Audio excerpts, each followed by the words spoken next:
serta peka. Kenapa peka menyampaikan? Karena yang direkomendasikan di dalam hadis untuk penyembuhan itu yang pertama ruqyah, artinya dibacakan Al-Quran, kemudian yang kedua herbal atau madu, itu terlalu pohon manakala tidak memiliki akar yang kokoh menghujam. Bisa dipahami. Begitu juga tidak ada artinya sebuah bangunan yang tinggi menjulang ke langit bila mana tidak kokohnya pondasi. Maka dari itu akar ini, pondasi ini sesuatu yang niscaya di dalam sebuah bangunan atau rumah. Begitu juga di dalam ajaran kita Islam, maka akidah ini atau identik dengan rukun iman itu yang paling pertama yang harus terkokohkan dalam diri. Karena bagaimana mungkin Allah akan memberikan keridhoannya ketika kita memohon kepadanya ketika akidahnya rapuh. Ada salah satu ayat Al-Quran di dalam surat Az-Zumar ayat 65 sebagai mukadimahnya saja, nanti beliau akan menyampaikan. A'udzu billahi minasyaitonir rajim. Wa laqad uhiya ilaika, dan sungguh kami telah mewahyukan ilaika kepada Muhammad, wa ilal ladzina min qablika, dan sebelum kamu Muhammad, la in asyrakta, jika kamu syirik, la yahbatana amaluka, maka tidak akan diterima apapun bentuk amaliyah kita ketika yang mendasarinya unsur-unsur kesyirikan kepada Allah, maka batal. Maka daripada itu, mau apapun bentuknya, mau pengobatan, mau baca Al-Quran, mau apapun, kalau yang mendasarinya bukan karena Allah, maka sia-sia. Oleh karena sangat sempurna kalau akidah ini untuk disampaikan dari awal. Ini sebagai fondasi di dalam rangka nanti kita menjemput kesimpulan. Untuk itu, Ustaz Eko akan menyampaikan terkait akidah yang dikaitkan dengan terapi. Nanti juga bisa bawa begitu sama. Kita beri 10 menit dulu, nanti boleh ibu bertanya, bapak bertanya sebelum nanti dilakukan hal yang berikutnya. Terima kasih. Untuk Ustaz Eko, persilakan terlebih dahulu.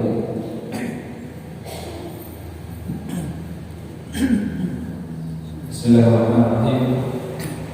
Alhamdulillahirabbil alamin wa bihi nasta'in ala al-hamdulillah wassalatu wassalamu ala Rasulillah wa ala alihi wa sahbihi wa man tabi'ahu amma ba'd.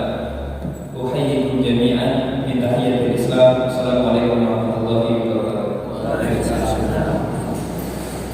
Alhamdulillah kita bersyukur Allah yang telah memberikan kesempatan kepada kita di waktu yang kita sama-sama yakini jaraknya semakin menipis, yaitu sisa usia kita kepada itu. Kita mohon kepada Allah mudah-mudahan kita termasuk yang dipekerjakan oleh Allah Subhanahu wa taala. Dalam salah satu hadis Nabi pernah bersabda berkaitan dengan orang-orang yang disebutkan oleh Nabi jika ingin dikehendaki kebaikan oleh Allah, maka Allah akan mempekerjakannya. Maka para sahabat bertanya, apa maksud dipekerjakan oleh Allah orang-orang beriman itu? Maka kemudian kata Nabi, dia akan diberi taufik untuk bisa dengan mudah melaksanakan amal soleh di akhir hidup. Mohon maaf izin melanjutkan. Jadi izinkan kami menyampaikan informasi langsung dari Al-Quran Al-Karim bahwa Allah telah memberikan kabar kepada kita bahwa kita itu semua manusia yang terlahirkan ke dunia sudah punya janji untuk tidak menyekutukan Allah. Janji untuk tidak menyekutukan Allah. Ini berkaitan dengan kewajiban kita terhadap Al-Quran. Maka salah satu kewajiban yang harus ada pada setiap muslim adalah membenarkan apa yang diberitakan oleh Al-Quran. Sebagaimana yang tadi juga disampaikan di ayat 82 surat Al-Isra bahwa Al-Quran diantaranya diturunkan untuk menjadi syifa, untuk menjadi penyembuh. Maka keyakinan kita sebagaimana disampaikan oleh hadis riwayat Bukhari, sekuat apa percaya percaya kita bahwa Al-Quran mukjizat yang bisa menyembuhkan. Ini pernah dipraktekkan, ini tadi sudah disampaikan Mas Asad ya, saya menguatkan kembali. Bagaimana seorang yang tersengat kalajengking itu dengan izin Allah Subhanahu wa taala lewat pembacaan Al-Fatihah dengan diniatkan sebagai syifa, dan kemudian setelah selesai dibacakan ghairil maghdubi alaihim waladdallin, kemudian ditiupkan ke lukanya, luka itu saat itu juga dengan izin Allah Subhanahu wa taala sembuh. Banyak cerita seperti ini Bapak dan Ibu. Kalau kita masih hadisnya juga Bukhari Muslim, sahih begitu ya. Maka di sini kita wajib beriman. Saya ingin sampaikan secara sekilas di waktu mungkin kurang dari 10 menit ini. Di riwayat di hadis di ayat ke-8 surat Al-Hadid, Allah katakan, "Wa ma lakum la tu'minuna billah wa rasulihi yaqumu litu'minu bi rabbikum wa qad akhadha mitsaqakum in kuntum mu'minin." Al-Quran memberitakan bahwa Allah telah mengambil janji setia kepada kita. Maka kenapa kita tidak beriman? Kita lanjutkan. Beberapa riwayat cerita masalah ini ada disebutkan oleh sahabat Anas bin Malik, ada juga sahabat Umar bin Khattab, ada juga sahabat Ibnu Abbas. Dari ketiganya, Ibnu Katsir memilih hadis yang menurut beliau paling sahih bersumber dari Ibnu Abbas, bahwa kata beliau, sungguh Allah telah mengambil perjanjian dari punggung dari sulbinya Nabi Adam di hari Arafah. Kemudian dari situ Allah mengeluarkan seluruh keturunan Nabi Adam, kita termasuk ada di situ. Kemudian Allah tebarkan di hadapan Nabi Adam keturunan-keturunan yang tadi, dan kemudian Allah langsung berbicara kepada manusia saat itu, bukankah aku ini Rabbmu? Maka mereka menjawab, betul, kami bersaksi, betul kami bersumpah bahwa Engkau adalah Tuhan kami. Dalam hadis yang lebih rinci riwayat Imam Tirmizi, kita bisa temukan bahwa setelah Allah menciptakan Nabi Adam, Allah mengusap punggung Nabi Adam, kemudian murudullah, dalam bahasa kita ya, murudullah, banyak hal yang disebutkan di sini. Setiap jiwa keturunan Nabi Adam, termasuk kita berada di dalamnya. Dan kemudian di antara kedua mata dari yang diturunkan Allah, yang dipurudulkan tadi, itu Allah jadikan di antara kedua matanya cahaya. Nabi Adam saja bertanya, ya Rabb, ini apa? Siapa mereka? Begitu. Kemudian kata Allah Subhanahu wa taala, mereka adalah keturunan. Cukup jelas Bapak Ibu? Kecepatan apa tidak? Kecepatan. Kita rambutkan soal. Jadi sebelum kita dikeluarkan oleh Allah dari alam ruh, kita sudah dipanggil, diambil janji setianya. Ini disebutkan dalam Al-Quran surat Al-A'raf 172. Dan ketika Tuhan pun mengeluarkan keturunan anak-anak Adam dari sulbi mereka, maka hadis riwayat Imam Tirmizi menguatkan ayat ini, bahwa Allah telah mengambil perjanjian kita yang disebutkan dalam beberapa riwayat. Itu adalah janji keesaan Allah Subhanahu wa taala. Janji tidak akan menyekutukannya. Kalau kita perhatikan, ada ceramah Ustaz Adi Hidayat bercerita tentang masalah janji yang diambil oleh Allah kepada setiap manusia. Ini adalah tawaran sebetulnya. Kalau Anda tidak berani untuk menjaga ketauhidan, kami tidak akan lanjutkan. Dan ternyata setiap manusia siap kami menjadi saksi. Maka kemudian Allah keluarkan, Allah ciptakan, Allah jadikan manusia. Ini adalah disebutkan di surat Al-A'raf, sungguhnya kami adalah orang-orang yang beriman terhadap ini, terhadap keesaan Tuhan ini. Tidak ada alasan lagi kita beralasan seperti itu, gitu ya. Nah, kemudian ini ada satu kisah di surat Al-A'raf yang dimasukkan ke dalam surganya Allah bersama keluarga besarnya Bapak dan Ibu. Kita mau keluarga besar kita masuk surga? Mau, insya Allah ya. Maka kata Allah akan dimasukkan ke dalam surga Aden, yaitu orang-orang yang, ini ada 7 poin saya lanjutkan. Yang pertama, yang memenuhi janji dan tidak melanggarnya. Siapakah mereka? Orang yang tidak menyekutukan Allah. Yang kedua, orang yang menjaga silaturahmi, orang yang takut Allah dan takut hisab yang buruk, orang yang sabar, orang yang mendirikan sholat bukan hanya rutinitas belaka, orang yang ada bagi infak sedekah semuanya dilakukan secara ikhlas, dan orang yang membalas keburukan dengan kebaikan.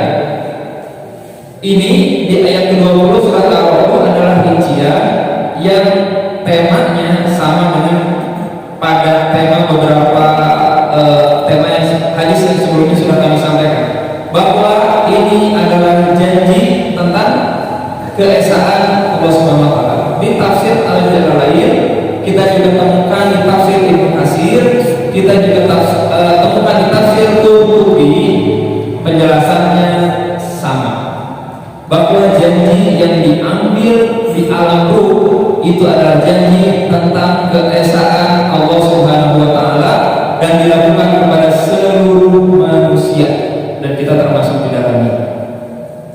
Kita bisa mengambil sederhananya bahwa Allah menciptakan Nabi Adam, kemudian Allah juga mengeluarkan seluruh calon keturunannya.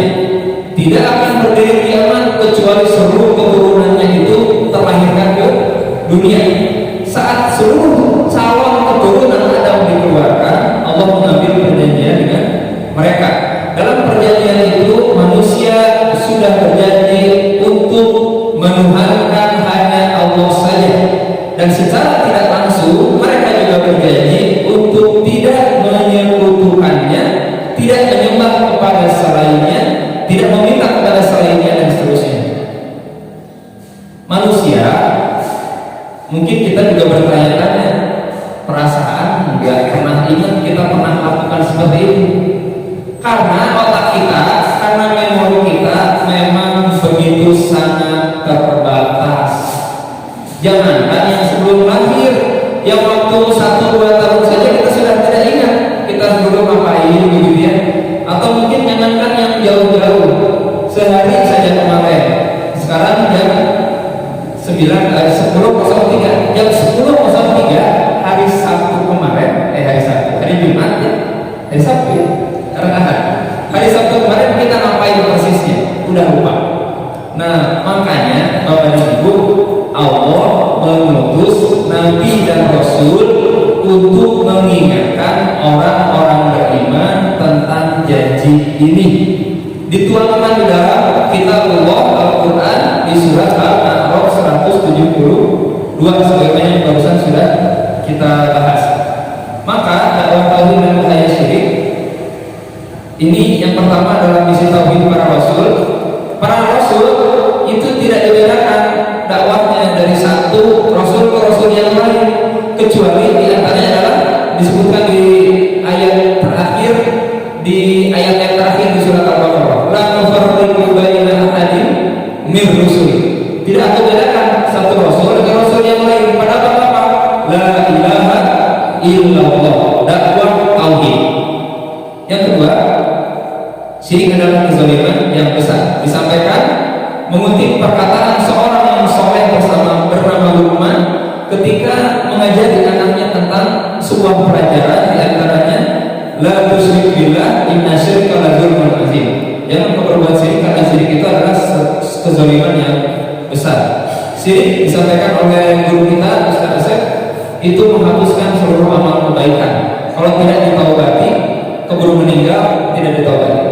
Dan hakikat manusia, Bapak dan Ibu, dijelaskan dalam hadis riwayat Imam Muslim sahih bahwa kata Allah, aku menciptakan hamba-hambaku dalam kondisi munafik, bersih dari syirik, mentauhidkan Allah. Kemudian setan datang dan memalingkan mereka dari agama mereka. Dalam hadis riwayat Muslim yang lain dengan status yang sama, ini juga, maka setan-setan mengharapkan apa yang diharapkan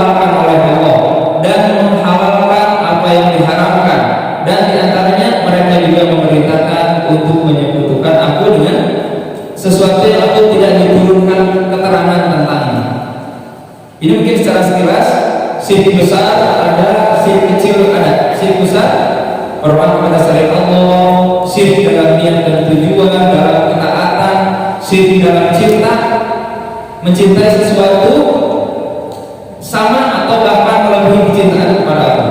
Syirik kecil, syirik yang sering tidak tersembunyi, jima, perkataan atas kehendak Allah dan kehendakmu, beranggapan sial, rupiah syirkiyah, dan yang saya kasih kurung kuning, dan syirik kofi. Syirik kofi itu apa? Salah satu syirik yang merusak pahala adalah riya, hoyong kapuji ya, diantaranya. Ini contohnya kepada kekhawatiran Nabi, kemudian amalan yang hangus gara-gara status, hati-hati itu riya. Alhamdulillah hati tenang baru buka puasa, sholat malam baca Quran udah 1 juz, sedekah tadi 300.000. Sekarang tinggal dihapus deh pahalanya. Hilang pahalanya ketika kita amal status. Alhamdulillah puasa hari ini lancar, OTW ke masjid dahulu, ditaruh di status biar orang-orang tahu. Emang bagaimana kalau orang tahu memujinya? Hapus, nggak ada pahalanya apa yang kita lakukan. Malam-malam sudah kurang tidur, gitu ya, mengurangi tidur, kemudian sholat malam, alhamdulillah bisa tahajud di sepertiga malam, ya, dan seterusnya. Ini contoh-contoh saja di antara tanda dia. Dan mari kita sembunyikan amal kita, tapi jangan sembunyikan ilmu kita. Itu barangkali yang bisa disampaikan. Mohon maaf kalau jadi berlebihan. Subhanallah, Assalamualaikum warahmatullahi wabarakatuh. Semoga kita bisa memahami akidah ini dengan baik dan benar berkaitan dengan syirik kecil yang tidak kita sadari. Memang namanya tidak disadari, bahkan disebut oleh Nabi dalam salah satu riwayatnya, syirik kecil itu ibaratnya itu semut hitam di atas batu hitam di tengah batu hitam malam. Semakin tidak kelihatan lagi. Kalaupun beritan malam kemudian semutnya misalkan putih, kecil, ini mah hitam, gitu ya. Jadi banyak orang terjebak jatuh karenanya. Ini insya Allah dengan ikhtiar kita bermajelis taklim, tolakul ilmi, kemudian yang tadi kami sampaikan di akhir slide tentang doa agar kita berlindung dari segala bentuk dosa syirik baik besar maupun kecil, itu hendaknya sebagai ulama kita menganjurkan agar kita membacanya setiap pagi 3 dan setiap sore 3 di zikir pagi petang kita dari amal surat dan sebagainya. Ini sangat penting. Kenapa? Karena diterangkan, ditanyakan oleh sahabat Nabi, ya Rasul, kalau mungkin kalau bahasa kitanya mabandungan materi syirik begitu sangat menakutkan, sebagian yang ada yang kita sadari, ada yang kita ketahui, sebagian yang lagi begitu samar, tidak kita sadari, tidak kita ketahui. Maka apa yang kami harus lakukan? Maka kata Nabi, berdoalah dengan doa, Allahumma inni a'udzubika an usyrika bika syai'an la a'lamu wa anna saya biasanya pakai yang nahnu gitu ya. Allahumma inna na'udzubika min an usyrika bika syai'an na'lamu wa nastaghfiruka lima la na'lamu. Ibu bapak kalau kesulitan dengan bahasa Arabnya enggak jadi beban, boleh ibu meniatkan cukup dengan berdoa, ya Allah, aku berlindung kepadamu dari segala bentuk dosa syirik, baik yang aku sadari atau apa yang tidak aku sadari, baik yang aku ketahui maupun yang belum aku ketahui. Maka insya Allah dengan izin Allah, ini adalah bagian dari ikhtiar kita dibersihkan Allah dari dosa-dosa itu. Tiara di antaranya yang disampaikan, mungkin ada kupu-kupu datang, seperti tadi ya, mata kekedutan, atau mungkin tiba-tiba dengar kejauhan, misalkan gitu ya. Banyak orang mengkaitkan dengan peruntunan, dengan kesialan, termasuk pemahaman tentang angka-angka sial, itu juga tidak ada dalam Islam. Jadi ini harus kita waspadai, jangan sampai kita termasuk yang malah justru menguatkan hal itu. Ini yang berkaitan dengan syirik kecil. Maka thalabul ilmi serius mempelajari tema-tema ini untuk kita pahami dengan baik dan kemudian kita terhindar darinya, ini baik sekali. Kemudian berkaitan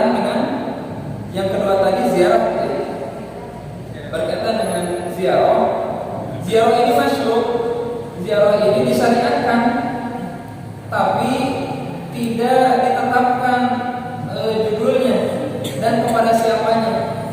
Jadi ziarah ini yang penting kita ngerti, tahu fikihnya, adabnya, maka dipersilakan untuk berziarah kepada siapa saja, bahkan tidak terkhusus. Berkaitan dengan tadi niat ziarah dan sebagainya, maka kita mungkin perlu memperhatikan tentang kecenderungan hati kita. Ketika kita ziarah, cenderung hati kita ketika kita berdoa minta dikabulkannya itu kepada Allah atau kepada yang meninggal yang ada yang kita ziarah itu. Kalau kita hatinya sudah kepada selain Allah, syirik. Nauzubillah ini zalik, tidak diperkenankan. Dalam banyak ayat disebutkan oleh Allah, tidak diperkenankannya kita berdoa kepada orang yang telah meninggal, bahkan kepada Rasulullah SAW sekalipun. Sebagian ada yang bertanya, bagaimana mungkin pernah ada yang mendengar saya berdoa, ya Allah, ya Rasulullah. Maka kita mesti meyakini dalam akidah rububiyah kita bahwa yang hanya bisa mengabulkan doa hanya Allah Subhanahu wa taala saja. Kenapa kita mungkin tadi itu mengambil istilah wasilah ya, atau mungkin sebagian bisa jadi sama dengan semacam tawasul ya. Kita mengambil berkah kemuliaan Nabi dan sebagainya. Dalam beberapa riwayat, nas riwayat ini ada. Kita mengambil keberkahan dari Rasul dan sebagainya, begitu ya. Bahkan ada hadis sahih yang dikutip oleh ulama pakar hadis. Beliau punya sanad lebih dari 9 kitab hadis yang terkenal, Kutubut Tis'ah, Bukhari, Muslim, Abu Daud, Tirmidzi, Nasai, Ibnu Majah, Imam Malik, Imam Ahmad dan Imam Ad-Darimi, dan juga kitab-kitab yang lain. Dan di antara juga zuriat Rasulullah SAW, beliau sampaikan dalam salah satu kitabnya bahwa ada hadis sahih yang menyebutkan tidak lama setelah Nabi Adam diciptakan dan kemudian Nabi Adam bersalawat kepada Nabi kita Muhammad SAW. Hadisnya sahih. Dan ketika ditanyakan oleh Allah, Adam, kenapa kau tahu ada? Kau menyebutkan satu nama, Muhammad. Kemudian kata Nabi Adam, karena kami melihat di atas arsy itu tertulis namamu, nama Allah dan nama Rasul, nama Muhammad. Dan saya yakin itu adalah makhluk yang agung. Walaupun mungkin sebagian meragukan, tapi saya mengambil pendapat yang menyebutkan hadis ini sahih, sehingga kita tidak berani berbicara hal yang gaib kecuali memang sudah kita yakini ada dalil kuat yang mendukung. Maka mudah-mudahan wasilah tadi ketika kita ziarah itu perhatikan, kalau niatnya lillahi ta'ala, maka pasti ziarah itu akan diberi penjelasan tentang adab-adab ziarah. Bahkan tidak jarang boleh ibu dan bapak meneliti hadis dalam kitab-kitab doa, bahwa ada satu di antara beberapa adab yang lain yang ketika ziarah kita dianjurkan untuk berdoa. Doanya apa ketika masuk ke karangan kuburan? Bisa jadi juga kita bisa terapkan ketika kita lewat kuburan. Apa ini? Kita doakan kebaikan kaum muslimin yang meninggal di sekitar situ, baik yang masih hidup, bahkan dengan kalimat assalamualaikum ahlan diyar minal mu'minina wal muslimin wa inna insyaallah bikum lahiqun wa yarhamullahu mustaqdimina minna wal mustakhirin as'alullah lana wa lakum wal afiyah. Para ulama ada yang mengungkap wa inna bikum lahiqunnya itu di akhir, tapi redaksinya kurang lebih seperti itu. Kemudian juga kita mengenal dalam kitab-kitab fikih, dalam kitab-kitab hadis, bahwa ada larangan-larangan ketika kita ziarah. Gak boleh duduk di atas kuburan, tidak boleh melewati menginjak kuburan dan sebagainya. Perhatikan adab-adab ziarah. Jika ada ziarah tapi nggak fokus kepada adab-adab ini, kita khawatir ziarahnya itu bukan karena Allah. Apalagi kalau malah sampai bilang ketika sudah di depan makbarah ya, depan kuburan, menghadap kuburan, bahkan mungkin sebagian yang membelakangi kiblat, dia berdoa dan mengatakan, sebagian di beberapa media itu terlihat sampai sujud dan berdoa. Mungkin sebagian doanya, Bang, tolonglah, saya belum punya jodoh nih, gitu ya. Bahkan sudah tenang di sana. Mungkin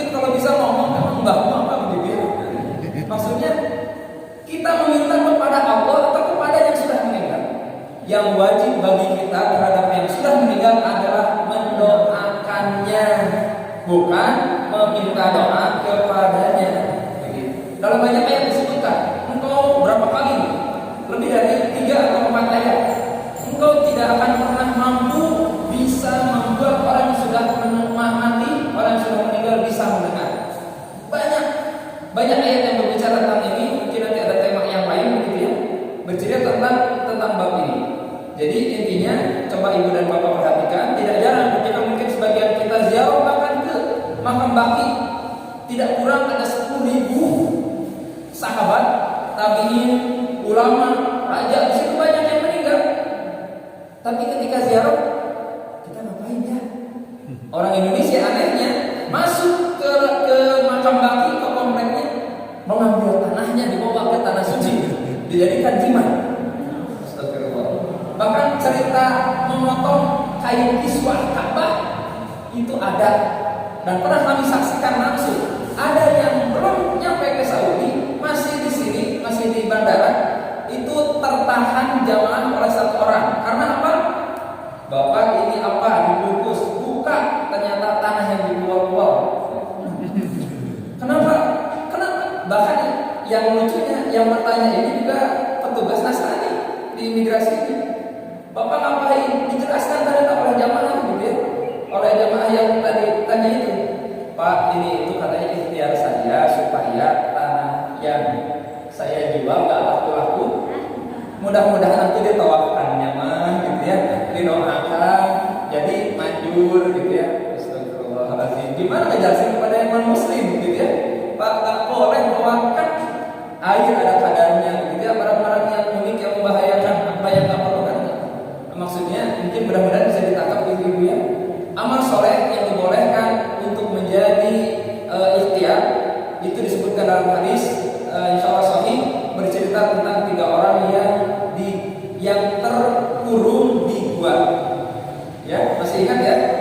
Kemudian 3 orang ini mencoba mendorong, ternyata tidak ada manfaatnya, tidak bergerak sedikit pun. Akhirnya mereka berkumpul. Ya wah, bagaimana nih? Sekarang kita coba bertawasul dengan amal soleh sama amal kita, amal soleh kita. Satu dengan amal solehnya bergerak, satunya lagi beramal soleh dengan bertawasul dengan amal solehnya bergerak, dan akhirnya ketiga-tiganya bisa keluar dari sini Allah Subhanahu Wa Taala. Itu mungkin sekilas, mudah-mudahan ada manfaatnya. Baik bagi kita.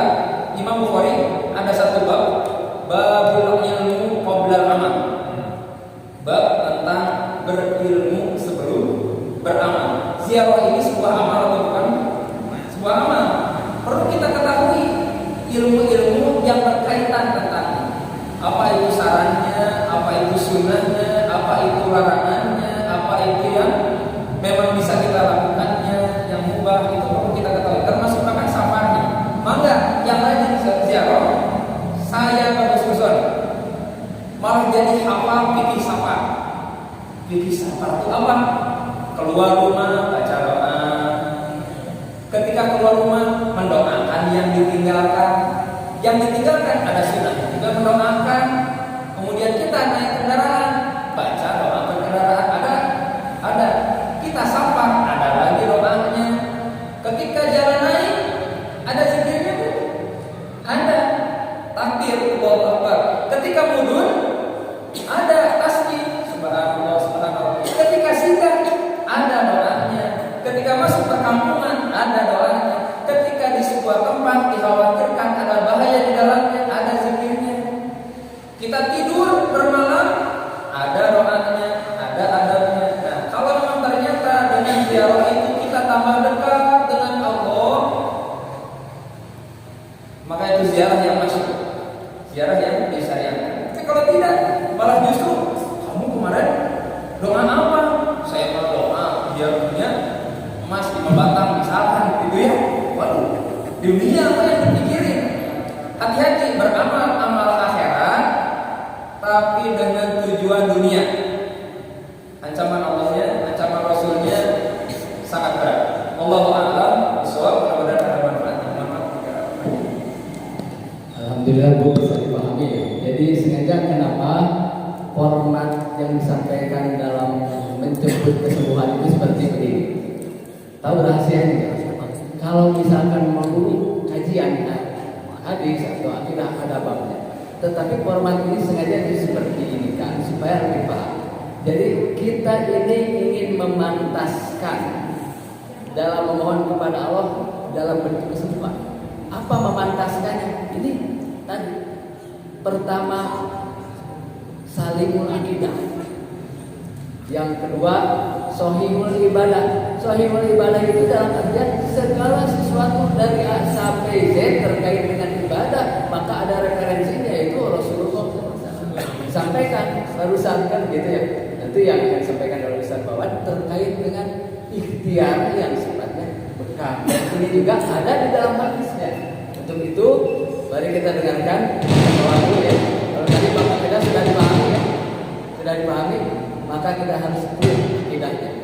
Akhirnya harus hebat. Supaya apa? Supaya pantas ketika Allah memberikan kesembuhan kepada kita. Baik, untuk selanjutnya Ustaz Bawan silakan terkait dengan apa itu bekam. Baik, Bismillahirrahmanirrahim. Alhamdulillahirabbil alamin. Assalamualaikum warahmatullahi wabarakatuh.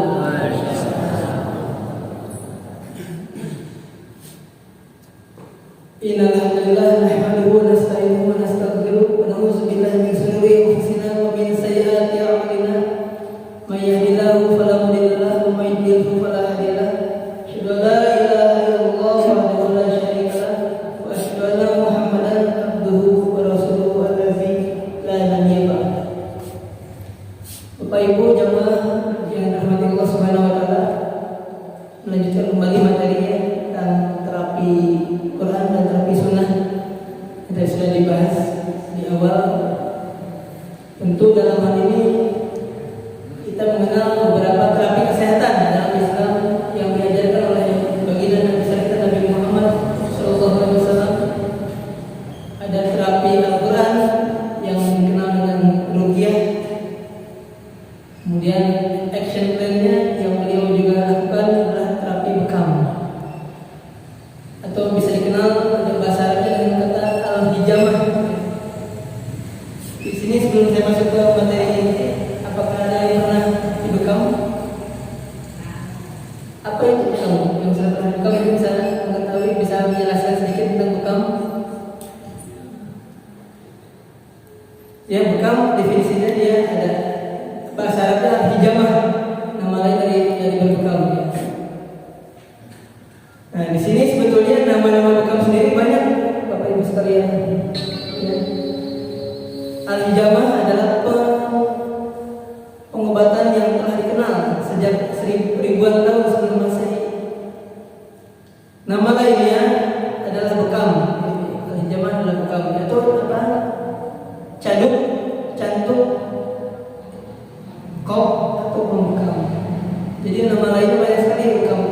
Di Eropa namanya cuping. Sedangkan dalam bahasa Mandarin disebut kokon. Di Cina dimulai lagi, di tradisional Cina dimulai lagi proses bekam juga dilakukan juga. Kata al-hijamah berasal dari kata bahasa Arab. Asal katanya dari kata al-hijam yang berarti pekerjaan pembekam. Al-hijam berarti ahli bekam. Al-hijmu berarti menghisap atau menyedot darah tadi. Al-hajam atau al-masrah itu tukang yang menghisap atau tukang bekam, bukan Dracula ya. Tukang menghisap tadi. Jadi itu istilah-istilah dari kata bekam banyak ya. Nah, ini beberapa hadis setelah hadis tentang bekam banyak sekali Bapak sekalian ya.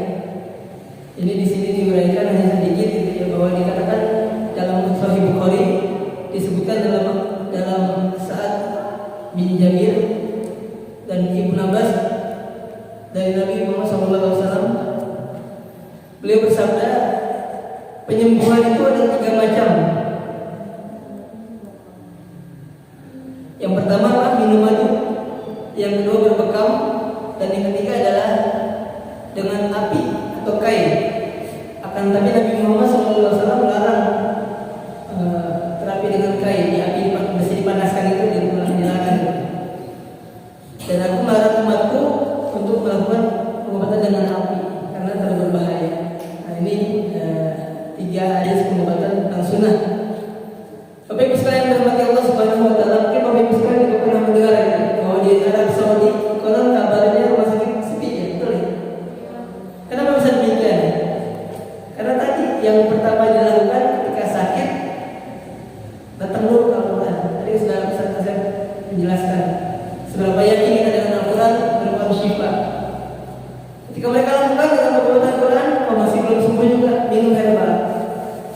madu, batu sauda, berbekam di Nabawi dilakukan. Masih belum sembuh juga pada Allah, baru pergi ke medis. Jadi medis ini pilihan terakhir kalau disampaikan sekalian. Kalau dikira terbalik ya, medis dulu biasanya. Medis dulu, baru herbal.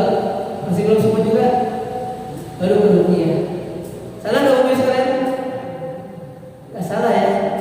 Yang salah itu kalau udah di ujung bukan kerugian syariah, tapi kerugian syariah. Ini yang tidak boleh. Yang bisa mengarahkan kepada hal-hal syirik tadi yang dijelaskan oleh Ustaz Eko.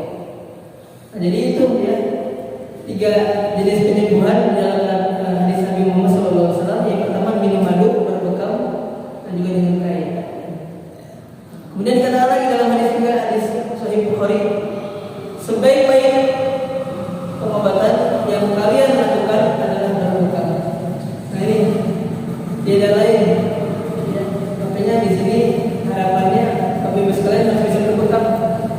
Jadi kita harus bisa menciptakan satu terapis untuk satu rumah. Jadi ketika bapaknya sakit, atau ibunya sakit, keluarganya sakit, berbekam aja di rumah.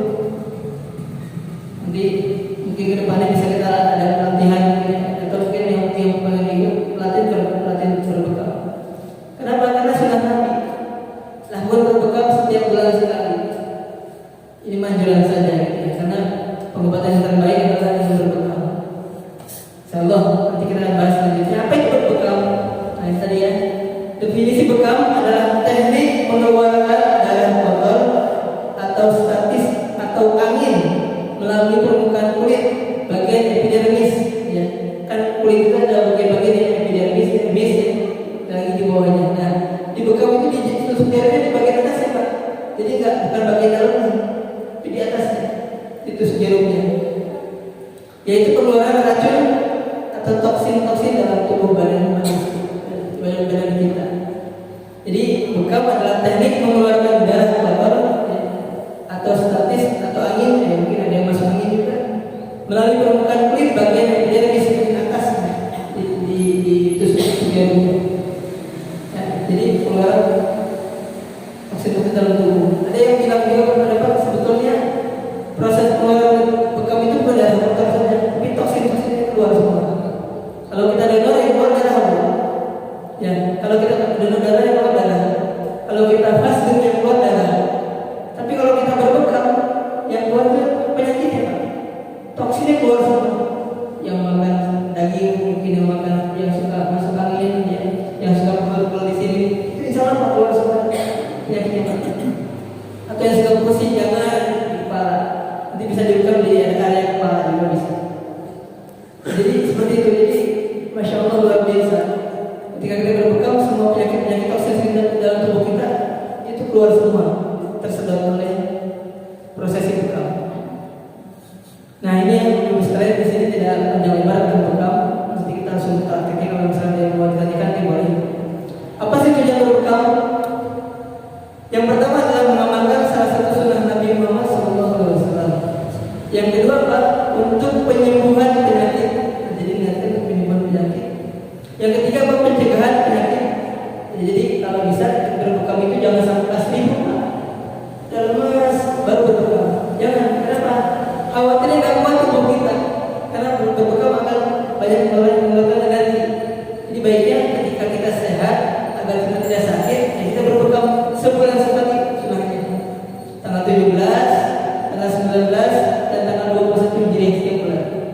Ambil waktu sunah tersebut, maka barang siapa yang berbekam di tanggal sunahnya 17, 19, 21, ketika ia punya penyakit maka Allah sembuhkannya. Itu ada tentang berbekam. Kemudian memulihkan dan menaikkan sistem imunitas tubuh, membangkitkan syaraf-syaraf yang tidak aktif atau lemah. Ini yang lemah juga ada.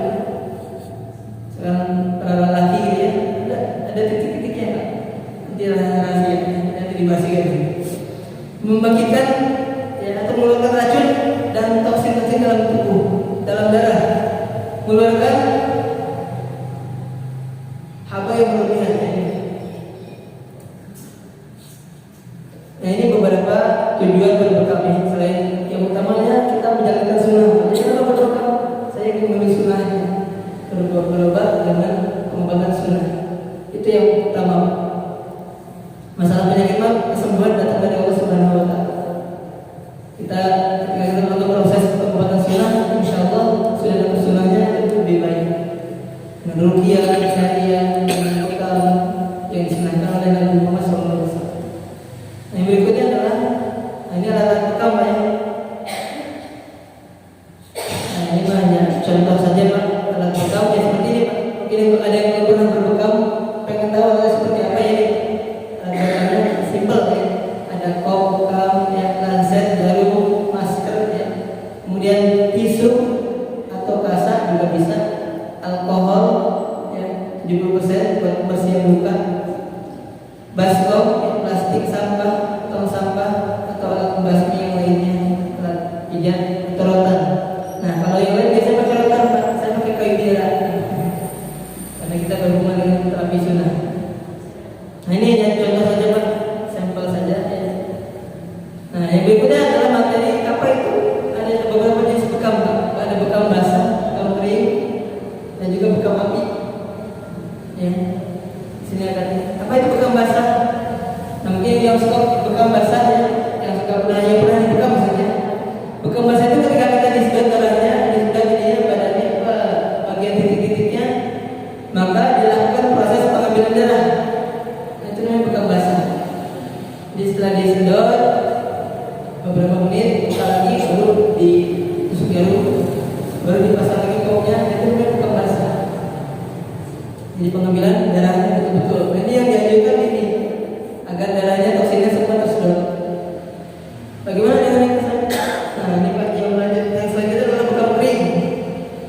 Menurut tradisional jenis medicine atau TCM, bekam basah adalah teknik dikeluarkannya partikel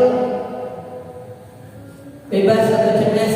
Jadi tadi yang saya katakan, yang keluar dari prosesi bekam itu tidak hanya darah kotor, tapi CPS.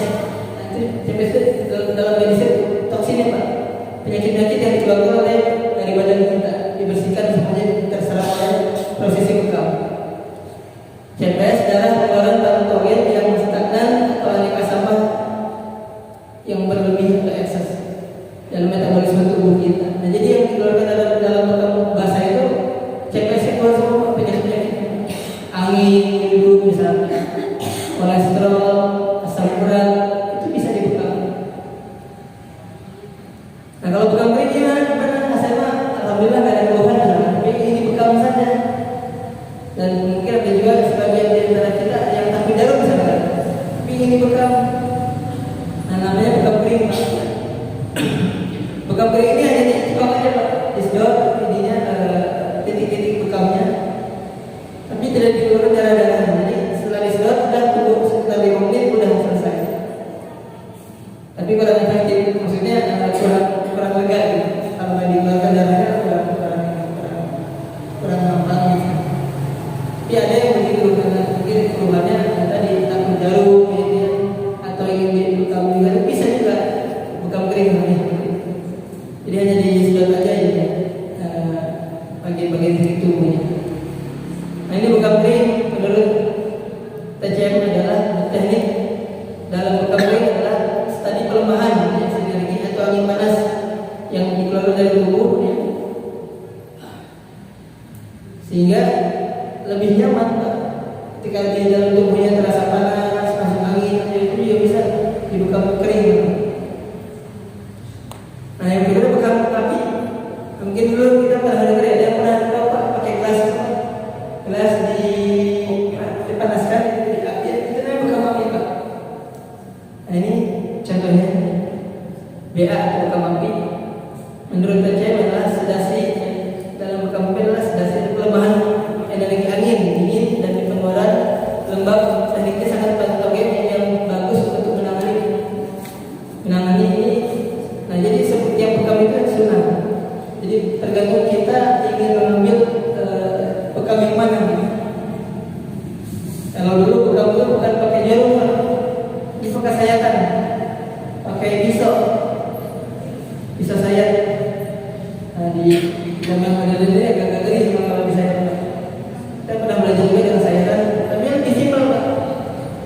Sayatan, jadi ada alat yang lagi khusus gitu. Tapi yang lebih baik banyak digunakan adalah bekam jarum. Nah, ini beberapa manfaat bekam yang bisa kita lakukan, yang bisa kita ketahui. Yang pertama, melancarkan peredaran darah dengan menghilangkan sumbatan dalam pembuluh darah. Kemudian menghilangkan zat sisa endapan pada sumbatan pembuluh darah kecil biasanya terdapat pada kulit. Sisa endapan tersebut dapat menghambat arus pembuluh darah. Baik endapan tersebut biasanya kolesterol, trombus atau sisa metabolisme dan toksin dalam tubuh. Mencegah arterosiderosis, ini agak kimiawi materinya. Merangsang pembentukan sel darah merah yang baru. Ini bagi kita berbekam manfaatnya luar biasa. Merangsang pembentukan sel darah merah yang baru. Jadi darah dibarukan lagi, diperbarui lagi darah merah kita. Merangsang aktivitas sumsum tulang belakang. Meningkatkan efektivitas penyampaian zat makanan dan oksigen ke semua sel karena terbentuknya sel darah merah yang baru. Jadi sangat luar biasa ketika kita berbekam, sel darah merah kita diperbarui lagi dengan sel darah merah yang baru. Sama dengan bekam dengan donor juga gitu ya. Donor juga sama mengeluarkan sel darah yang baru juga. Tapi tadi sunnah berbekam itu masya Allah luar biasa. Selain kalau donor kan memang ini sosial ya, kita berbagi darah kita kepada yang lain. Kalau donor bekam kan kita penyembuhan dan kita mengambil terapi pengobatan sunnah tadi yang Nabi lakukan. Nah, ini beberapa manfaat dalam berbekam. Yang berikutnya, merangsang imun sistem dengan keluarnya beberapa zat kimia tubuh seperti prostaglandin atau trombosa, leptoid, atau mencegah timbulnya kanker dan penyakit infeksi pada tubuh kita. Ini beberapa manfaat bekam yang luar biasa banyaknya, dan sebetulnya ini memang pada titik-titik bekam yang tidak terbahaskan ya. Jadi di mana titik bekam ini titik-titik sunnah yang dianjurkan untuk berbekam. Nanti mungkin. Jadi ada titik-titik bekam ini yang menjadikan orang di mungkin bapak misalnya di kepala. Ini sangat bagus untuk anak-anak yang kita juga yang sedang mungkin punya program hafalan, juga bagus untuk mengajarkan hafalan kita, ingatan kita agar kuat itu di kepala, di tengah-tengah sini. Namanya mungkin. Ya. Saya boleh minta Ustaz? Makasih. Tadi ibu-ibu pernah menemukan di lapangan anak saya kesurupan karena sudah berobat ke satu hari. Ternyata ada yang sembuh dengan bekamnya. Ya. Dan seperti apa yang baru saya sampaikan di sini Ibu Mugis. Jadi sentranya setan itu di sini sudah ada. Iya. Ini pernah pengalaman juga ada kasus klien yang punya kena bel palsi Pak. Agak miring ya wajahnya ini bel palsi. Ini seberat di kepalanya. Jadi kami coba bekam di kepala. Wayangnya Pak di batang kepala kita dapat dibersihkan di kepalanya Pak. Pas di bekam itu darahnya mengumpul sini Pak. Bahkan lebih dari ini mengumpul. Ternyata semua penyakit di sini keluar semua mengumpul. Itu kopi itu penuh kan dengan darah kotor tadi, dengan penyakit tadi. Dan setelah dibekam, ya Allah sembuh dari malam ini. Jadi kita di gangguannya setiap penyakit pasti ada sebab akibatnya gitu. Jadi konon kabarnya ketika berpergian dengan motor itu nggak pernah pakai helm. Jadi pakai PC terus. Ini bahaya juga Pak.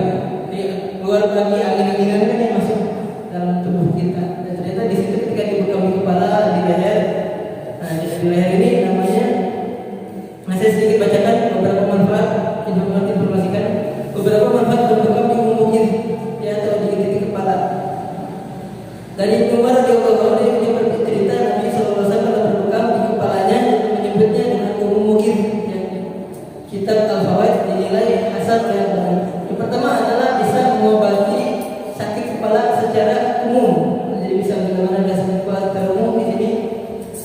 Ya, kalau sembuh-sembuh misalkan dengan obat segala macam berbekam di kepala. Kemudian untuk mengobati pusing di kepala, untuk mengobati sakit migrain, bagus di kepala. Kemudian untuk mengobati penyakit akibat sihir, ini kena sihir juga bagus di kepala.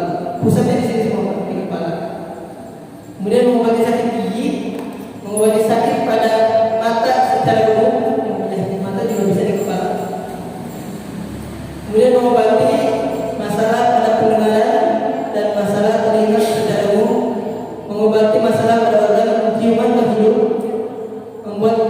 kepala dan badan menjadi ringan, mencerdaskan otak dan menguatkan hafalan. Nah, ini beberapa manfaat berbekam di umum Mugis. 2 minggu yang lalu kurang lebih saya pernah berbekam di sana, di sini di kepala. Ya, tidak sebawah ya, otak di sini.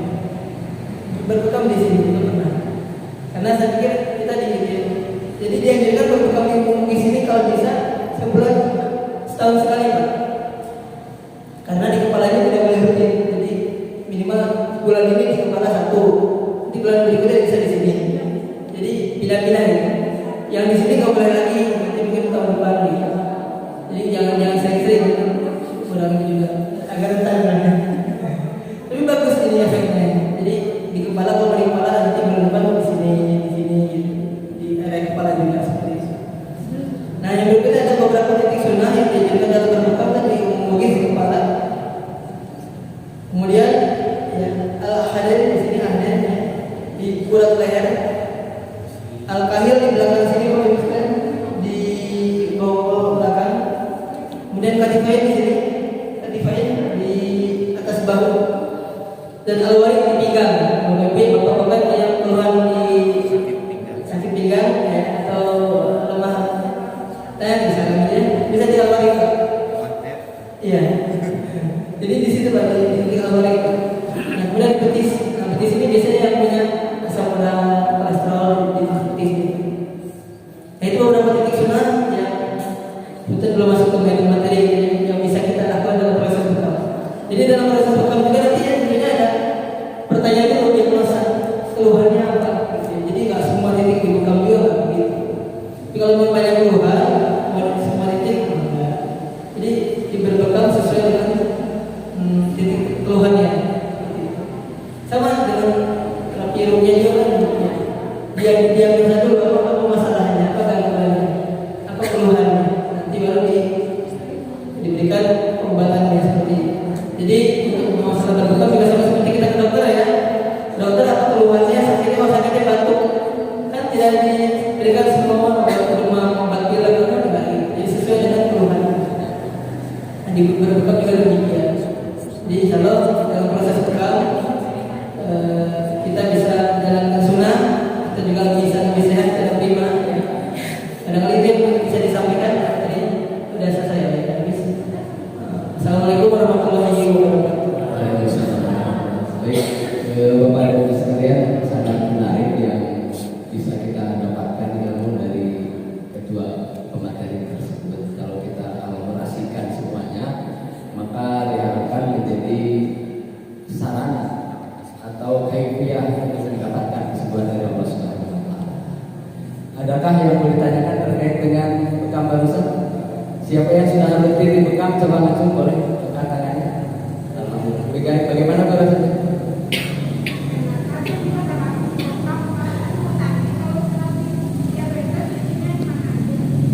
Ya, oke. Ya, dia nanti ibu langsung ya, karena kita masih ada satu sesi lagi. Tetapi ibu bapak sekalian, kita sengaja menjadikan ini dipadukan, diparalelkan antara bekam, rukyah, dan herbal. Kita juga punya herbal di sini. Mudah-mudahan bisa bermanfaat untuk kita sekalian. Ada pertanyaan tentang bekam nggak? Udah paham? Saya juga 1 bulan sekali dibekam. Alhamdulillah, tidak, dengan izin Allah jarang sakit berat.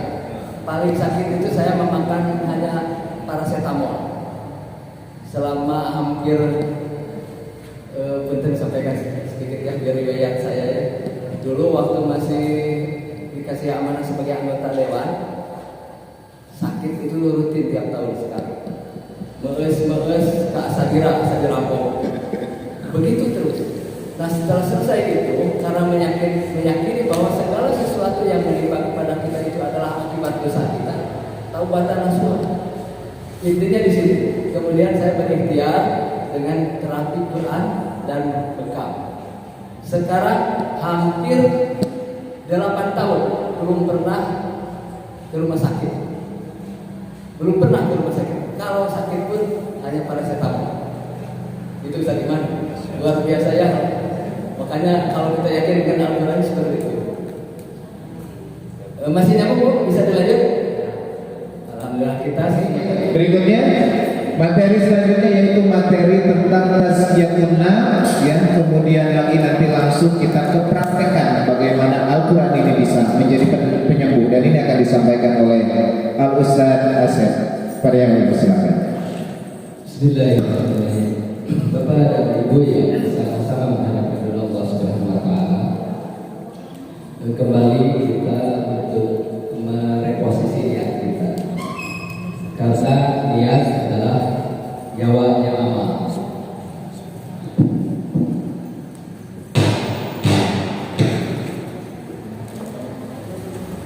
Niat adalah ruhnya amal. Oleh karenanya dikhawatirkan, maklum kita sebagai manusia biasa lupa. Jangan-jangan tadi berangkat ke sini tidak memasang niat, tiba-tiba saja berangkat. Jadi kira-kira apa yang akan terjadi kalau niat kita sesungguhnya bukan karena ingin mengharapkan Allah Subhanahu. Kira-kira apa yang terjadi di masjid ini kalau niatnya bukan ya Allah memberikanlah kesembuhan kepada hamba ketika hamba melangkahkan kaki hamba ke tempat, maka tidak ada artinya. Maka daripada itu, mumpung belum terlambat, sekarang pasang niat. Ya Allah, semoga ya Allah langkah dari rumah masing-masing ke tempat ini pertama dijadikan kifarat daripada dosa-dosa kita. Ya Allah ya Allah, jadikanlah ya Allah hamba berniat, hamba berkumpul di rumahmu ini ya Allah dalam rangka bersyukur atas seluruh kenikmatan yang telah Engkau kepadaku. Sekarang saya berniat untuk bersyukur. Oleh karena itu, jadi kita nyaman di sini, tidak ekek-ekek ingin segera pulang karena kita sudah terlibat. Baik, saudara sekalian, saya akan menyampaikan tazkiyatun nafs. Apa itu tazkiyatun nafs? Untuk supaya lebih bisa dicerna, saya langsung aja ke nafsnya. Ada di dalam Al-Quran disebutkan kullu nafsin dha'iqatul maut. Nafsun bukan kullu ruhin dha'iqatul maut. Pada saat 2000 tahun sebelum ruh ditiupkan kepada yang namanya jasad, itu sudah tertulis jorona, patina, barjana, dan silakan. Untuk seorang Asep Jaya 2000 tahun yang lalu sebelum ruh itu dimasukkan kepada jasad ini, maka sudah tertulis kali jodona, patina, barjana, silakan. Nah, ketika ruh itu masih murni, masih fitrah, masuklah ke jasad ini, maka itulah yang disebut nafs. Maka nafs itu pasti akan mati. Nafsu juga pasti akan mati. Yang tidak mati itu adalah ruh. Kalau sudah masuk ke dalam jiwa kita jadi nafs. Makanya kullu nafsin dha'iqatul maut. Setiap yang bernapas, setiap yang berjiwa pasti akan merasakan yang namanya mati. Kalau sudah perpaduan antara ruh dan jiwa nafsu itu nafsu, maka boleh jadi nafsu itu tidak terkenal. Makanya diuji. Hidup ini adalah ujian. Tidak ada satupun manusia yang hidup ke bumi ini tidak dibersamai dengan ujian. Untuk menguji, di beberapa Al-Quran disebutkan di sini, kullu nafsin dha'iqatul maut wa nabluukum bisyarri wal khairi fitnatan ujian wa ilaina turja'un. Coba kita renungkan ayat ini. Yang itu bakal mati dan diuji oleh Allah Subhanahu wa taala. Hidup kita ini diuji. Bentuk ujiannya yang pertama dengan bentuk yang ketidaknyamanan. Banyak yang ketidaknyamanan di antara kita. Misalkan ketidaknyamanan itu suami istri sering tengkar, punya anak misalnya kondisikan, mau bekerja susah, perceraian berulang, juga susah untuk mencari makan. Pokoknya segala sesuatu yang tidak menyenangkan itu bagian daripada ujian yang disebut fitnatan dalam bentuk isyawah. Kemudian yang kedua, ujian dalam bentuk khair, kebaikan. Itu juga fitnah. Luhur betah dari dunia segala ayat buruk dijuru bro batok dan ayat diterima. Itu juga ujian. Jangan dikira itu bukan ujian.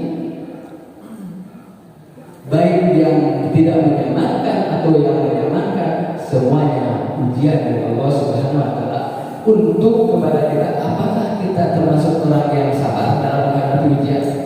Apakah kita termasuk orang yang syukur dalam menghadapi ujian yang sifatnya al-khair, tentang kebaikan? Bisa dibaca itu ayatnya yang tadi. Jadi yang harus diperhatikan kepada Ibu sekalian, kita suka gagal fokus tentang ujian, bahwa ujian itu sudah pasti distandarisasi oleh Allah Subhanahu wa taala. Tidak mungkin melampaui batas ambang kita yang tidak mampu menerima ujian tersebut. La yukallifullahu nafsan illa wus'aha. Allah tidak akan memberikan beban kepada hambanya yang sekiranya hambanya tersebut tidak mampu mengemban ujian tersebut. Ketika kita merasakan betapa beratnya ujian ini dan kita mengeluh, nah hanya merasa berat-berat ujian. Hari batul merasa lagi, bukan ujiannya yang berat sebetulnya, karena sudah distandarisasi. Yang menjadi permasalahan kita sedang di bawah, betul nggak? Karena sudah distandarisasi ujian dalam bentuk apapun hebatnya ujian sudah distandarisasi. Tetapi karena kita yang sedang lemah, maka ujian itu terasa bagi kita sangat-sangat berat sekali.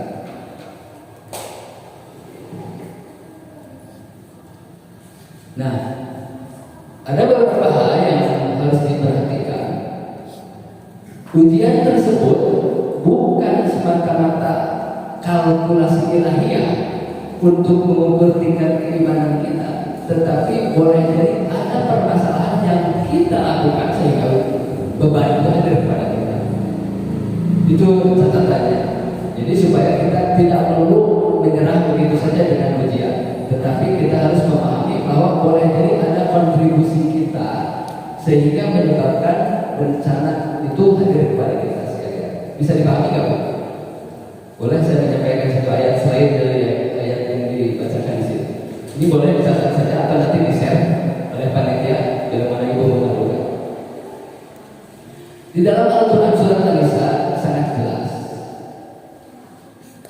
disebutkan di situ, wa ma asobaka min hasanatin. Ini terkait dengan ujian yang hasanah. Wa ma asobaka min hasanatin. Apa-apa yang menimpa kepadamu dari berbagai hasanah, faminallah. Jawabannya adalah faminallah, pasti dari Allah Subhanahu wa taala. Tetapi wa ma asobaka min sayyi'atin, kebalikan dari hasanah, maka faminafsi, itu dari kamu sendiri. Makanya di sini ujiannya itu fisari wal khair. Jadi artinya dalam bentuk ujian yang tidak menyenangkan ataupun ujian yang bentuk menyenangkan. Yang jadi permasalahan yang tidak menyenangkan itu bukan datangnya dari Allah, tetapi boleh jadi dari kehilapan kita. Bisa dipahami? Kita harus husnuzon terus pada Allah, tidak boleh negatif tinggi. Jangan-jangan kenapa saya sakit? Cek aja. Saya telah berbuat dosa, jujur aja. Kalaulah dosa itu menjelma menjadi sesuatu yang bau dalam tubuh kita, niscaya tidak ada satu celah pun, satu titik pun yang wangi dalam tubuh kita. Karena apa? Karena semuanya bau. Tetapi kita tidak jujur dengan itu. Ini dahsyatnya kesembuhan akan hadir itu ketika kita mengakui itu. Karena Bapak dan Ibu sekalian, tadi ayat-ayat tentang syirik kecil maupun syirik besar sampai, padahal kita bukan membaca Al-Quran.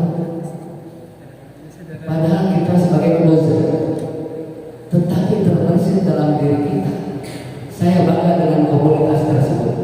Kira-kira apa yang dipertanyakan oleh Allah Subhanahu wa Ta'ala dengan kesombongan bahwa saya merasa bangga di dalam itu tidak terasa. Ketika saya seorang dai berdakwah, terbersih dalam hati saya, semoga saya disebut orang yang pantas disebut dai. Gagal saya dalam menyampaikan tersebut. Itulah yang menyebabkan terjadinya polutan, sampah-sampah yang ada di dalam jiwa. Tidak terasa. Talbis itu memang. Kalau pinter, kalau bodoh, kalau kaya, kalau saksara, semuanya. Maka sangat jelas di sini ujian itu adalah baik kepada yang diberikan kenyamanan maupun dalam yang diberikan ketidaknyamanan. Intinya dua-duanya ujian. Bisa dipahami sampai sini? Nah, kalau sudah dipahami, maka insya Allah ibu-ibu sekalian, tentang ujian ini itu sesuatu yang niscaya bagi kita sekalian. Di dalam surat Al-Mulk ya, Alladzi khalaqal mauta wal hayata liyabluwakum ayyukum ahsanu amala. Liyabluwakum. Alladzi, Dia Allah telah menciptakan yang namanya kehidupan dan kematian dengan seluruh aksesorisnya di dalamnya, dinamikanya. Liyabluwakum ayyukum ahsanu amala. Siapa yang paling produktif amal solehnya di antara kita? Jadi semuanya ujian.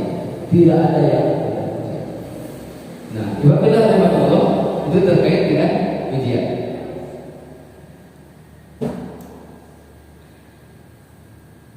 Saya tadi menyampaikan di awal, referensinya ini ayat ini.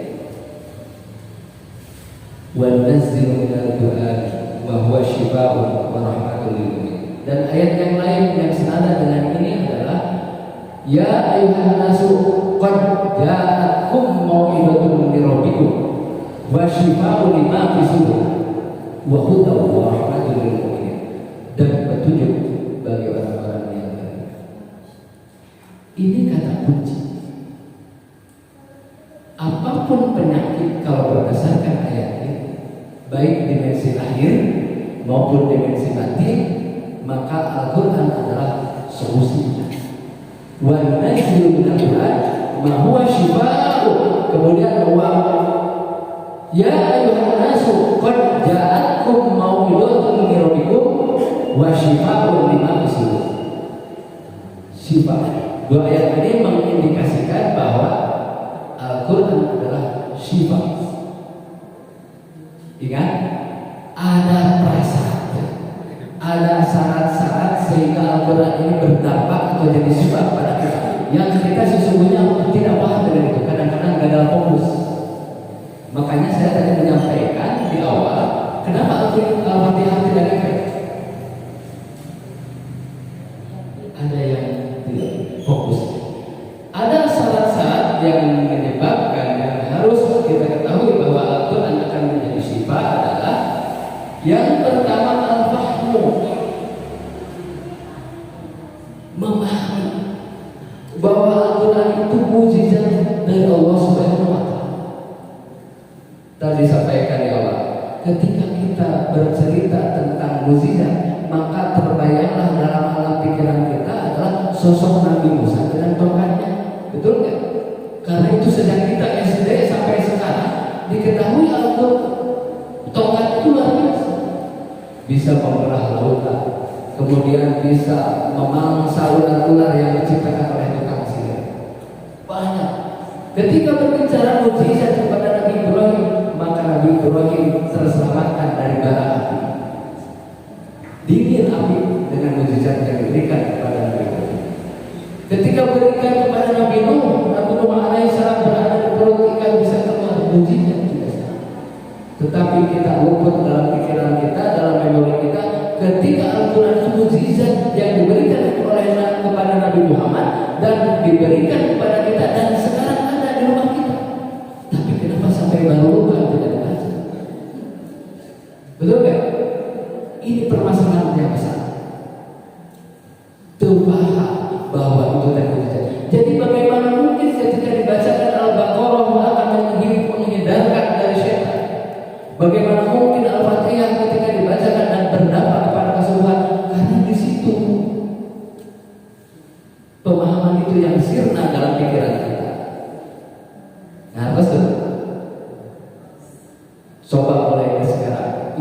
ketika berbicara Al-Quran mujizat.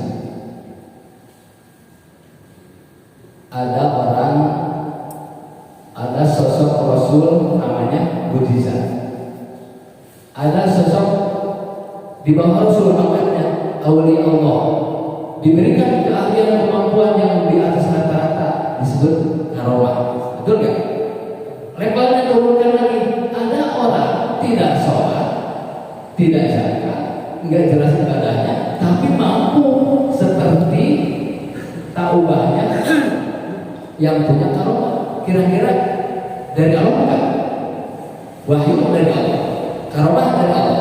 Kalau orang yang tidak jelas ibadahnya kemudian saya melihat sesuatu dalam tubuh Anda, saya melihat ada sesuatu dalam ini, apakah itu karomah?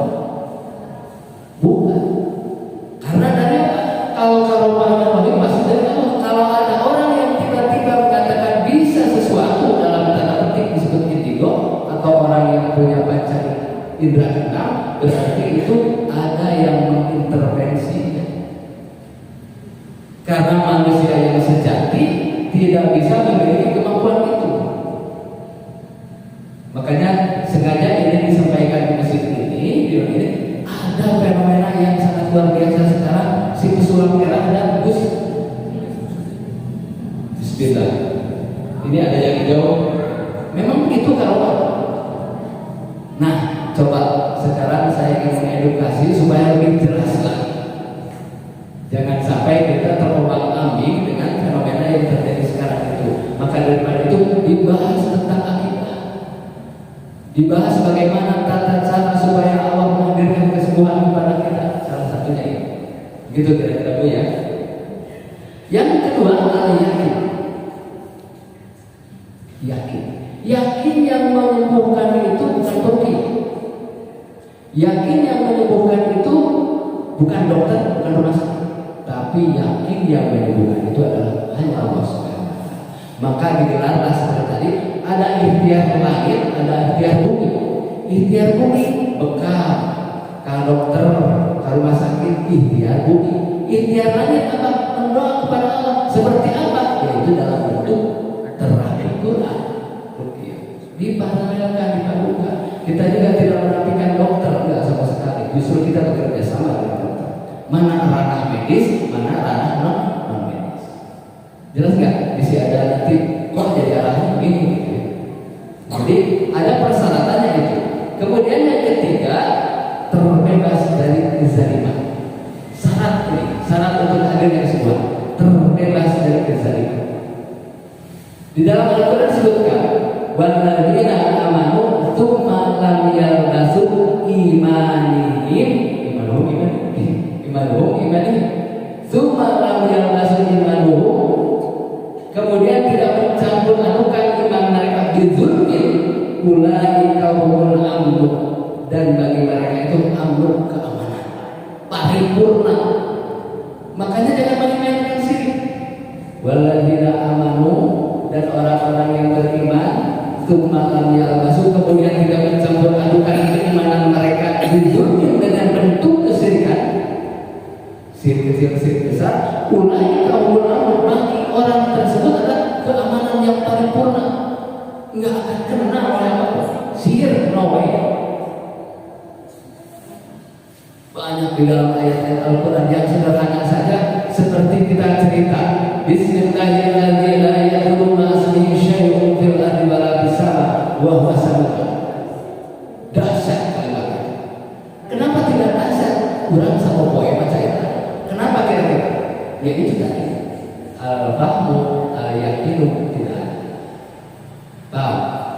Nah, mungkin pada saat praktek kita akan mencoba menghadirkan keyakinan kita, kepahaman kita bahwa Al-Quran itu mujizat. Kalau itu hilang di dalam alam pikiran kita, nggak akan ngaruh. Akan ngaruh. Bebas kezaliman di sini adalah yang pertama, zalim kepada Allah Subhanahu wa Ta'ala. Makanya bagaimana kepada Allah? Kita harus jangan syirik kepada Allah. Papai salimul akidah, sohibul ibadah. Salimul akidah dari A sampai Z terkait dengan kesyirikan. Bagaimana kalau saya memasang cincin? Nggak apa-apa kalau hanya aksesoris. Tetapi kalau ada dalam diri kita terasa, nanti saya mau ke kamar mandi, kemudian cincin simpan dulu. Kenapa kalian pakai ke kamar mandi? Karena takut sama ada yang ada di dalam. Itu sudah ada. Ayo pakai cincin aja.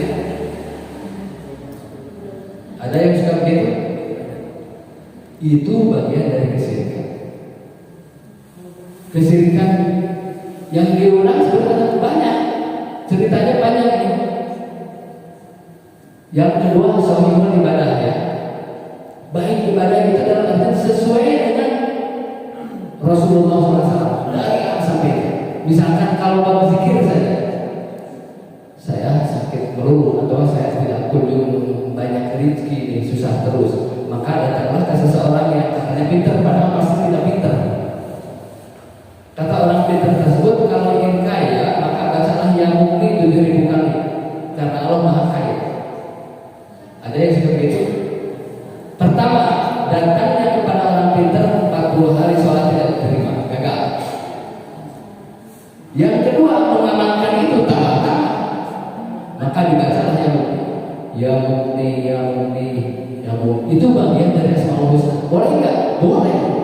Yang tidak boleh itu orientasinya ke nominal. Kira-kira 10 menit setelah membaca itu lupa.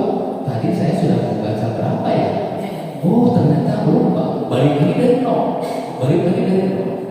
Jadi orientasinya nominal, bukan ingin karena mengharapkan ridho Allah. Maka ketika membaca Asmaul Husna yang menselisihi perintah Rasul, maka itulah khodam hadir, atau dengan kata lain jin yang diundang tanpa kita sadari. Itu dalam bentuk kesyirikan. Berikutnya yang ada di remaja-remaja, sekarang sedang tren kan, ingin supaya tidak mempan ditembak atau ditarik. Pergi ke seseorang, perginya saja sudah gagal 40 hari sholat. Yang kedua, melakukan amaliyah, misalkan ya jabar, sama orientasinya bukan sama, tapi ini bergerak-gerak. Maka yang hadir adalah khodam. Kalau Rasulullah SAW dalam perang Uhud kebal, ya, berarti Rasulullah itu tidak sehebat. Rasulullah itu luar biasa pangkat Rasul, tapi perang Uhud tidak kebal. Itu sunatullah basriyah kita sebagai manusia. Ketika kita kebal, maka dipastikan ada yang protek, ada yang menjaga. Apa itu? Khodam dari apa? Dari jin yang guna. Tuh, bab itu saja sudah luar biasa tentang kezaliman kepada Allah. Paham? Sudah 12 ya. Kalau zuhur jam berapa ya? Udah, kalau gini tidak akan efektif ya, tidak akan efektif nanti. Jadi begini saja, mohon izin ke panitia, kalau ada yang punya keluhan, nanti minta izin ke masjid, saya menggunakan fasilitas masjid setelah sholat zuhur selesai. Ini kita bereskan dulu nih, karena itu tidak semuanya boleh, jadi ada yang punya keluhan atau boleh yang tidak punya keluhan, gitu ya. Nanti secara person ke person, gitu ya, mau dibekal mau apa, maka boleh nanti. Karena itu kan harus didiagnosa secara seksama sakitnya. Kalau sekarang sampaikan dulu ini teori ya. Jadi kita pada zuhur nanti kita minta izin ke Ustaz ya, bahasa untuk melaksanakan berikutnya. Nah, yang berikutnya tadi kan menzalimi kepada Allah. Yang kedua menzalimi kepada makhluk Allah. Terkadang kita lupa, kita sering menzalimi kepada makhluk Allah selain daripada Allah. Yang paling terdekat saja kepada makhluk Allah itu siapa? Ibu kita. Kita suka lupa, merasa bahwa kita jadi dengan sendiri, tidak pernah kita berbuat baik kepada orang tua. Padahal boleh jadi ada keluh kesah dalam diri kita, ada masalah dalam diri kita, ada ketidaknyamanan dalam diri kita, dalam bentuk musibah. Boleh jadi ada bentuk ketidakridhoan orang tua kita kepada kita. Karena ini rumus. Bagaimana mungkin Allah akan beridho kepada kita kalau ibu bapak kita tidak ridho kepada kita?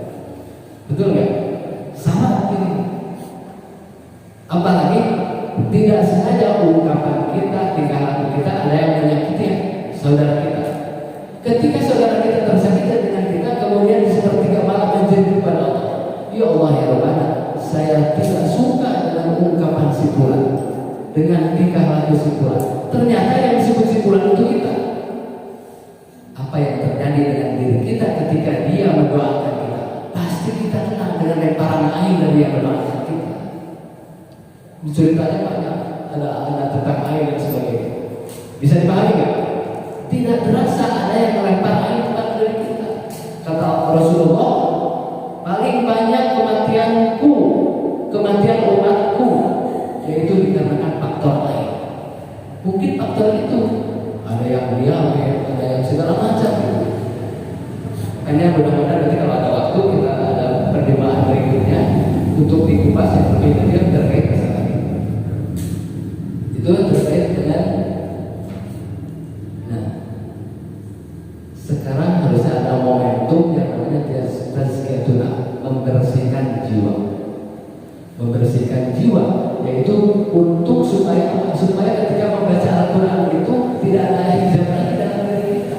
Jadi ayat apapun yang dibacakan akan masuk ke dalam tubuh kita karena polutan yang ada di dalam diri kita sudah hilang. Dengan apa? Dengan tazkiyatuna, dengan dibersihkan jiwanya.